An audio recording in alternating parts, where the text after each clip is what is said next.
तेरी बात बतबा में भी जाऊं, काश तेरी बात तेरी नात पढ़ते पढ़ते मैं भी जाऊं। और मुझको एक शेर याद आता है कि सभी का अर्श की तख्ती पर नाम थोड़ी है, सभी का अर्श की तख्ती पर नाम थोड़ी है, अरे मेरे नबी का कोई हम मकाम थोड़ी है। सभी का अर्श की तख्ती पर नाम थोड़ी है, मेरे नबी का कोई हम मकाम थोड़ी है। अरे सहाबा जितने हैं सब सादगी के कायल हैं, अबू लहब की तरह ताम झाम थोड़ी है। लेकिन मैं यहां से इस स्टेज से बैठकर सबको तो जरूर देख रहा हूं, लेकिन मैं अपनी खुद ज़ाती बात बता रहा हूं कि मुझको सिर्फ हमारे अपने कदीम उस्तादुल असातिज़ा हज़रत मौलाना ज़ैनुल आबिदीन साहब, जिन्हें हमें और आपको रहमतुल्लाह अलैह कहना पड़ रहा है, बड़ी कमी महसूस होती है। अल्लाह ताला मरहूम की करवट करवट जन्नत नसीब फरमाए, आला इल्लीजीन मकाम रफ़ी अता फरमाए। उन्होंने यूं कह लिया जाए कि अपनी ज़बान से, अपने इल्म अमल से इस मदरसे की बुनियाद रखी है।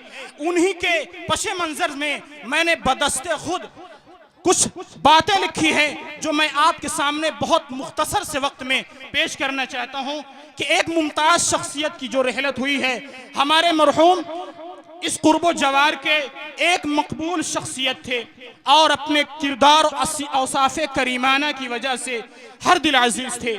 हजरत वाला मरहूम तकरीबन 40 से 42 साल तक इस मदरसा नूरुल इस्लाम में मुअल्लिम बनकर हमें नहीं, हमारे वालिदैन मुहतरमैन और सारे लोगों के वालिदैन मुहतरमैन के उस्ताद रहे। ये बहुत काबिले फख्र की बात है। लेकिन ये 40 साल तक हमारे गांव मौजे गंगापुर जौनपुर में दीन हनीफ, दावती व इस्लाही कामों को अंजाम देते थे, तालीमी इदारों में सरपरस्ती भी करते थे। मरहूम एक बेहतर उस्ताद थे और कुर्बो जवार गंगापुर में उनके शागिर्दों की बहुत बड़ी तादाद आज भी मौजूद है। उनके सामने हमारे वालिदैन मुहतरमैन जैसे काफ़ी लोगों ने भी इल्म दीन हासिल किया। इंतहाई शरीफुल मिजाज और मतवाज़ी इंसान थे, हमेशा खंदा पेशानी से मिलते और किसी की कभी शिकायत नहीं करते थे। बहुत हिम्मती और अज़्म हिम्मत का पैकर थे। दिलनशी अंदाज गुफ्तगू, मोहब्बत व अपनायत भरा लहजा और साफ सुथरा किरदार मरहूम की मकबूलियत का सबब था। लेकिन उनके मरहूम के चंद नुमाया औसाफ, मरहूम बिल्कुल इंतहाई सादगी और पसंद थे, कोई तसन्नुअ और बनावट नहीं थी। नंबर 2, तवाज़ो बहुत खाकसारी उनके मिजाज में था।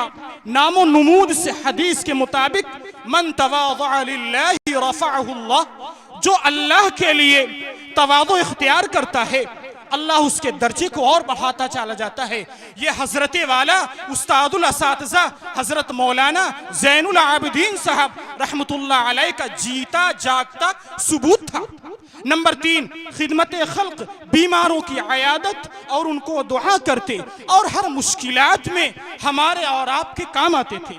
नंबर 4, मरहूम की सेहत बहुत अच्छी थी, बदन हल्का फुल्का था, यह मुतहर्रिक रहने और सादगी पसंद होने का समरा था। नंबर 6, हजरत वाला गुज़श्ता साल कबल काफ़ी बीमार हो गए और चंद सेहतयाब, और जब सेहतयाब हुए तो कान से सुनने के लिए महरूम हो गए, लेकिन जज्बे लिल्लाहियत फिर भी बरकरार थी। नंबर 7, मरहूम हमेशा लोगों की भलाई और खैरखाही के बारे में हमेशा फिक्रमंद रहते थे।